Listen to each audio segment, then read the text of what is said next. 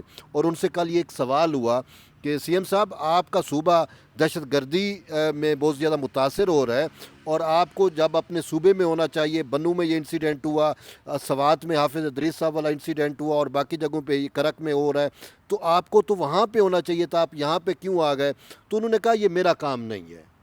یہ کس کا کام ہے؟ کہتے ہیں یہ وفاق کا کام ہے، اور وفاق ہی جو ہے وہ جانے اور وہ دہشت گردی جانے. اور پھر انہوں نے اصل وجہ یہ دی کہ آپ کو پتہ ہے دہشت گردی کیوں ہے بھائی؟ کہ ہمارا لیڈر جو ہے وہ یہاں پہ قید ہے، ہمارا لیڈر باہر ہوگا تو دہشت گردی بھی ختم ہوگی. یہ تو بظاہر پھر وہی بات ہے کہ جو عام طور پہ کہی جاتی ہے کہ جب بھی پی ٹی آئی کے اوپر مشکل وقت آتا ہے دہشت گردی کی کاروائیاں تیز ہو جاتی ہیں. یہ تو پھر ہمیں کچھ ایسا لگ رہا ہے. چلیں اس پہ تو ہے، لیکن اپنا یاد ہے کہ جب پاکستان بار کونسل کی پریس کانفرنس تھی، حسن بون صاحب سے آپ دونوں نے سوال کیا تھا، جی، اور وہ ایک تو این ایف سی وارڈ والا معاملہ تھا، اور معاملہ یہی تھا کہ 28ویں آئینی ترمیم. تو اب کچھ لوگ کہہ رہے ہیں کہ شاید یہ بل جو ہے اگلے ہفتے اسمبلی میں ٹیبل ہو جائے. اس حوالے سے بڑی ملاقاتیں بھی ہوئی ہیں پاکستان پیپلز پارٹی کی قیادت کے درمیان، حکومت کے. ابھی دیکھا ایوان صدر میں صدر آصف زرداری سے پرائم منسٹر، اور ادھر سے بالکل. کون تھے، کیا نوید قمر نوید قمر اور بہت سارے ڈاکٹر عاصم بھی تھے، ڈاکٹر عاصم، بڑے اہم لوگ وہاں بیٹھے تھے. اور پھر اسی کے دوران میں جو ہے وہ کوکین ہیروئن کا جو اسکینڈل ایک دم سے آ گیا. انمول کوکین مطلب پنکی ہاں. پنکی جو کہہ رہی ہے کہ انمول روک لو تو پنکی روک لو. کوکین. ہاں، تو یہ کیا کہانی ہے؟ اپنا 28ویں آئینی ترمیم کوئی آ رہی ہے، کیا خبریں ہیں؟ قیوم صاحب، یہ جب 27ویں ترمیم جیسے ہی منظور ہوئی تھی تو ساتھ ہی یہ بیانات آنا شروع ہو گئے تھے جب یہ کہ 28ویں بھی آئی ابھی رکیے، ابھی 28ویں بھی آ رہی ہے. تو باتیں تو بڑی چل رہی ہیں، اور کہا تو یہ جا رہا ہے کہ عید سے پہلے ہو سکتا ہے کوئی بل جو ہے وہ قومی اسمبلی میں لے ہو جائے. پچھلی دفعہ آپ کو یاد ہوگا بلاول بھٹو زرداری صاحب نے ایک ٹویٹ کر کے اس ترمیم کا کوئی متن جو ہے وہ ٹویٹ کر دیا تھا، اور یہ وہ تو دوسرے تھا نا 27ویں 27ویں جی. ترمیم. ہاں، تو اب پتہ نہیں اس دفعہ بھی پاکستان پیپلز پارٹی ہی کوئی مسودہ یا کوئی پوائنٹس اس کے منظر عام پہ لاتی ہے، یا اس دفعہ کی صورتحال تھوڑی مختلف ہے. بہرحال شمید کچھ اس طرح سے ہے کہ گورنر راج کے حوالے سے لگانے کے کسی صوبے میں وہ subject to the approval of the federal constitutional court, کچھ اس طرح کا معاملہ. جی اس طرح کی باتیں سننے کو مل رہی ہیں. پھر یہ بھی بات سننے کو مل رہی ہے جی کہ کراچی کو بھی جو فیڈریشن ہے اس کے زیر انتظام، جو ایم کیو ایم بھی جو بات کرتی ہے. ہاں، مصطفیٰ کمال صاحب نے جو ایک مرتبہ کہا تھا کہ کراچی کو اتنا وہ ہو چکا ہوا کہ اس میں اس پہ بھی بات، پھر اور یونٹس یا صوبوں کے قیام کے حوالے سے بھی باتیں کافی زیادہ ہو رہی ہیں. میرا ویسے ذاتی خیال ہے کہ جو بھی میٹنگز ہوئی ہیں نا، جو آپ نے ذکر کیا پریزیڈنٹ زرداری صاحب سے بھی، اور بھی مجھے لگ رہا ہے کہ جیسے یہ این ایف سی کے بارے میں بھی کچھ ہوگا، اور یہ جو 18ویں امینڈمنٹ کے ذریعے جو پروونسز کو اختیار دیے گئے تھے اس حوالے سے بھی کوئی ڈسکشن چل رہی ہے، جو کہ ابھی تو پروونسز کے لیے تیار نہیں ہے، لیکن شاید آگے کوئی بات چلے. جہاں تک 26ویں امینڈمنٹ آئی تھی تب 27ویں کی بات چل پڑی تھی، جب 27ویں آئی تھی تو 28ویں کی بات چل رہی تھی. تو اور آپ کو یاد ہوگا کہ جب 26ویں آئی تھی تو کہا یہ جا رہا تھا کہ 27ویں نہیں آ رہی، کچھ کہتے تھے آ رہی ہے، لیکن ایک دم 27ویں آئی اور پاس بھی ہو گئی. لگ ایسی رہا ہے کہ اسی طرح 28ویں بھی ایک دم آئے گی اور ایک دم پاس ہو جائے گی. اور طیب صاحب، پاکستان پیپلز پارٹی کہاں کھڑی ہوگی 28ویں آئینی ترمیم میں؟ ساتھ ہوگی یا سر دیکھ رہے ہیں کہ کوئی مخالفت ہوگی؟ جو ابھی تک کی خبر ہے وہ یہ ہے کہ کچھ نکات پہ پیپلز پارٹی اور پی ایم ایل این کا اتفاق ہو چکا ہے، اور کچھ پہ پیپلز پارٹی کے تحفظات برقرار ہیں. اور تحفظات ختم کرنے کے لیے خود وزیر اعظم میاں محمد شہباز شریف ایکٹیو ہے، اور وہ اپنا رول پلے کر رہے ہیں، جس کے آپ نے کہا کہ وہ ایوان صدر میں بیٹھک بھی ہوئی اور وہ چیزیں بھی ہوئی. تو بہرحال ورک جاری ہے، اور مشاورت دونوں پارٹیوں کے درمیان جو ہے وہ جاری ہے. اب دیکھتے ہیں کہ یہ چونکہ ہوتا ہے کہ کون کون سے نکات پہ اتفاق ہوتا ہے, کون سے پہ نہیں ہوتا. ہم نے اکثر بھی دیکھا, پہلے بھی جب 26ویں ترمیم بھی آئی تھی وہ 2 ڈرافٹ تھے اور ایک کچھ حل تھا, پھر کچھ اور تھا, پھر پولیٹیکل لوگ بیٹھے اور انہوں نے مل کے کچھ اور چیز دی. تو یہ تو ان پروسیس ہے, یہ معاملہ چلے گا کہ کن پہ اتفاق ہوگا, کن پہ نہیں ہوگا, کیا ہوگا. لیکن یہ کہنا کہ پیپلز پارٹی ساتھ نہیں دے گی, پیپلز پارٹی جو ہے جن چیزوں پہ اتفاق ہو جائے گا پیپلز پارٹی ساتھ ہوگی, جن پہ اتفاق نہیں ہوگا تو وہ پیپلز پارٹی مخالفت کرے گی, یا ہو سکتا ہے کہ حکومت وہ چیزیں پھر واپس لے لے. کہ ہم نے ماضی میں بھی 26ویں میں بھی یہی دیکھا, 27ویں میں بھی کچھ نکات ایسے تھے جو واپس لے لیے گئے تھے. تو یہ نہیں, این ایف سی اور صوبے بنانے کے حوالے سے تو پیپلز پارٹی کا بڑا واضح صدیقی صاحب موقف یہ ہے. چیزیں جڑی ہوئی ہیں. تو پھر کیا دیکھیں اور کیا ہو سکتا ہے؟ صدیقی صاحب جب صوبے کی بات کرتے ہیں نا, اگر چھوٹے یونٹس بنتے ہیں یا صوبے بنتے ہیں تو این ایف سی تو آٹومیٹکلی تبدیل ہوگا پھر, ٹھیک ہے نا. تو اس میں جیسے یہ جنوبی پنجاب صوبے کی بات ہو رہی ہے, ٹھیک ہے, پنجاب میں لیکن اس میں جو موجودہ آئین ہے اس کے تحت تو جو ہے وہ صوبے کی اسمبلی کی 2/3 قرارداد چاہیے. بالکل بالکل یہ قرارداد بھی چاہیے, اور یہ بھی کہا جا رہا ہے کہ شاید یہ چیز بھی امینڈ کر دی جائے کہ اس کی ضرورت ہی نہ ہو. اچھا, بہت ساری چیزیں سر دیکھیں ان پروسیس ہے. اب اس میں سندھ میں اگر بات کریں تو سندھ میں 2 یا 3 صوبوں کی بات ہوئی, خصوصاً یہ کراچی اور حیدرآباد کو ملا کے ایک صوبہ بنانے کی کوشش ہو رہی ہے جو مجوزہ طور پہ ہے, جیسے جناب پور, پہلے ایم کے ایم نے ایک جناب پور کا نام رکھا ہوا تھا.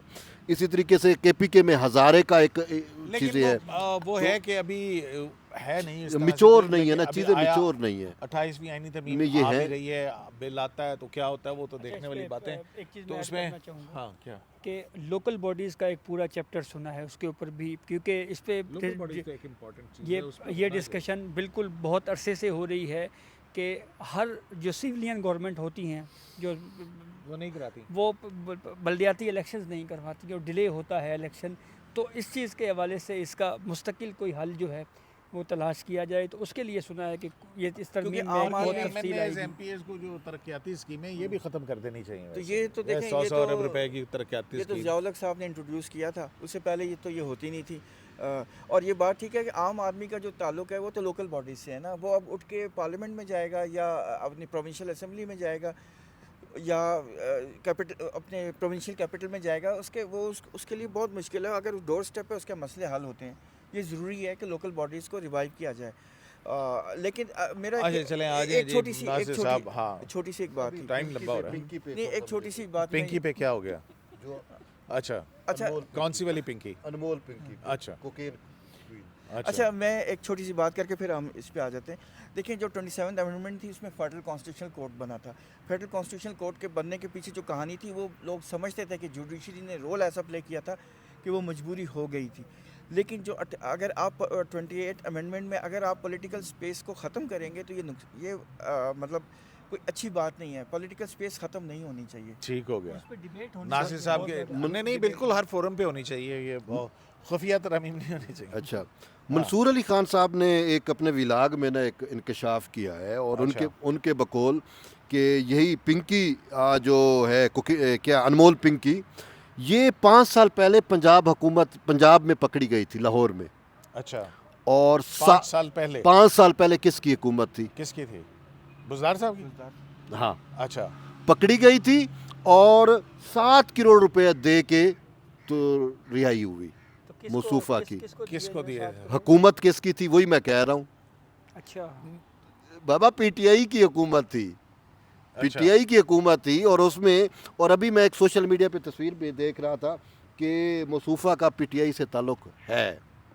اور کہیں پہ تو باتیں یہ بھی ہے کہ حلیم عادل شیخ وہ تو تھی, یہ سندھ حکومت کیوں پروٹوکول دے رہی تھی؟ اب دیکھیں وہ بڑی مگرمچھ ہے بھائی, پیسہ ہے, سب کچھ ہے. اس نے اچھا سندھ حکومت میں جب تنقید ہوئی تو ضیاء الانجار نے نوٹس بھی لیا اور وہ سارا پروٹوکول, اور اب تو اس کا جسمانی ریمانڈ بھی لے لیا گیا. کہاں سے جوڈیشل کر دیا کہ کون سا جسمانی ریمانڈ؟ میں جسمانی ریمانڈ لیا, ابھی ایک دم تو جوڈیشل نہیں ہوئی عدالت کی خبر, تو میں نے جسمانی ریمانڈ کی سنی ہے. انہوں نے جوڈیشل ہو گیا ہے. ہاں جوڈیشل ریمانڈ لیا کی بات ہوئی ہے. ریمانڈ ہی نہیں ہوا, جوڈیشل ہو گئی بس. پھر اس کی آڈیو ٹھیک ہے بھائی, یہ ہمیں نہیں پتا یہ, لیکن جو ہے جو خبریں چلی ہیں میڈیا کے, پھر اس کی آڈیو ٹھیک ہے کہ یار ان کی جرات ہی نہیں ہے مجھے ہاتھ لگانے کی. وہ بڑی وہ خود یہ کہہ رہی ہے. پورا سسٹم کا جو ہے نا وہ, لیکن یہ بھی دیکھنا ہے کہ بھائی میرے اب دیکھتے ہیں کیا ہوتا ہے. آئی ڈونٹ نو, یہ ایک بہت بڑا اسکینڈل جو ہے وہ ڈرگ کارٹل کی جب بات آتی ہے تو وہ تو پھر کسی اور کا نام آتا ہے. پتہ نہیں کہاں سے کہاں نکلتی چیزیں. اچھا یعنی کہ اپنا بچوں کے اسکول میں جو ہے اس کی اجازت ہے, مطلب آپ وہاں پرووائڈ کریں اور کوئی ہاتھ نہ لگائے, یہ کیسے ہو سکتا ہے؟ افسوس کی بات ہے. بالکل افسوس کی بات. افسوس کس پہ کریں, ان حکومتوں پہ کر سکتے ہیں نا ناصر صاحب, سسٹم پہ کر سکتے ہیں. اچھا جناب, کیا ایمان مزاری کے اور نور مقدم کے مقدمات جو ہیں ان میں کیا ہوا کل؟ اب یہ بہت عجیب سی بات نہیں ہے کہ سپریم کورٹ نے اپنے پاس مقدمہ رکھ کے اور کہا ہے ہائی کورٹ کو کہ جناب آپ کریں. سپریم کورٹ ناصر صاحب یہ مانیٹرنگ کورٹ بن گئی ہے, یہ مجھے کچھ سمجھ نہیں آیا. مطلب یہ واقعی کیا ہوا کیا ہے یہ قیوم صاحب جب کل ہیئرنگ چل رہی تھی تو کیونکہ یہ بینچ ہیڈڈ بائی جسٹس شاہد وحید صاحب تھا, تو جسٹس شاہد وحید صاحب نے ہی خود سے ہی 2 آبزرویشنز دیں. ایک تو انہوں نے کہا جی کہ ہم یہ کر سکتے ہیں کہ ہم اسلام آباد ہائی کورٹ کو یہ کہہ دیں کہ 2 ویکس میں آپ یہ معاملہ ڈیسائیڈ کریں, اور اس وقت تک ہم پھر اس معاملے کو یہاں پہ پینڈنگ رکھتے ہیں.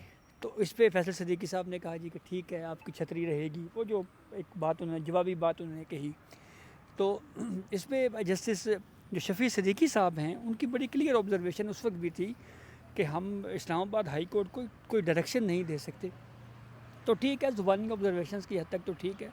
میں آج بھی دیکھتا رہا, ابھی تک اس کا ریٹن آرڈر نہیں آیا. تو آرڈر میں یہ بات لکھ دینا یہ میرے خیال میں بہت عجیب ہوگا. اس کی وجہ ایک تو یہ ہے کہ اسلام آباد ہائی کورٹ کے ماتحت سپریم کورٹ نہیں ہے اسلام آباد ہائی کورٹ کے کہ ڈائریکشن دے سکے کہ آپ 2 ہفتوں میں ڈیسائیڈ کریں یا 2 دنوں میں ڈیسائیڈ کریں. وہ اسلام آباد ہائی کورٹ نے خود طے عمومی کرنا طور ہے. پہ سپیریئر کورٹس جو ہیں وہ ہائی کورٹس کے کام میں مداخلت نہیں کرتی. گو کہ یہی وہ ہوتا ہے نا کہ ایک مثال ہے جس وہ بھی بہت برا پریسیڈنٹ تھا, جس میں ثاقب نثار صاحب نے کہ بینچ نے یہاں سے بیٹھ کے ایک کیس میں جج بھی بتا دیا تھا کہ فلاں جج جو ہے وہ کیس سنے گا, اور پھر یہاں پہ کیس پینڈنگ بھی رکھے جاتے رہے, اور وہ عدالتی برے نظائر تھے. جی, وہ فیک بینک اکاؤنٹس اور اس طرح کے. وہ ایک سیشن جج صاحب ہیں, ان سے بات چیت ہو رہی تھی تو وہ کہہ رہے تھے کہ ماضی کے اندر تو یہ بھی ہوتا رہا کہ یہاں سپریم کورٹ سے نیچے لوور کورٹس تک ڈائریکشن جایا کرتی تھی ناصر صاحب جی, کہ کون سے بیل کے لگانے ہیں کون سے نہیں لگانے ہیں. تو اب لیکن بہرحال یہ ساری چیزیں جب ریٹن آرڈر آئے گا تو ہی ہم اس پہ کوئی حتمی بات اس لیے کر سکتے ہیں کہ آپ کو یاد ہوگا جب ایمان مزاری اور ان کے شوہر کے حق دفاع ختم کرنے والا معاملہ ہائی کورٹ میں ابھی پینڈنگ تھا, تو ایک سی ایم اے سپریم کورٹ میں آ گئی تھی. تو وہاں پہ وہ بھی تو لیگل رائٹ نہیں ہے وہ نا ٹھیک ہے, لیکن میں یہ کہہ رہا ہوں کہ جسٹس ہاشم کاکڑ صاحب کے بینچ نے بھی جو آرڈر دیا تھا اس پہ انہوں نے ورڈ یہ تھا کہ ہم توقع کرتے ہیں کہ اسلام آباد ہائی کورٹ اس کیس کو جتنی جلدی ممکن ہو سکے اس پر سماعت کرے گی. جی, تو لیکن ڈائریکشن نہیں ہو سکتی میرے خیال. ہاں, یہ دیکھنے والی بات ہے, دیکھتے ہیں کہ آرڈر میں کیا آتا ہے. تو اپنا نور مقدم کے کیس میں جو ہے وہ میرا خیال ہے اس پہ ڈیٹ پڑی ہے, تاریخ پڑ گئی, خواجہ حارث صاحب پیش ہوئے تھے, اور یہ عید کے بعد جو ہے وہ کیس چلے گا, ریویو عید کے بعد کیس چلے گا. تو جناب انہی خبروں کے ساتھ اور میرے ساتھیوں کے تجزیے کے ساتھ اجازت دیجیے. ہاں, اپنا کمنٹ ضرور کیجیے گا. اللہ نگہبان.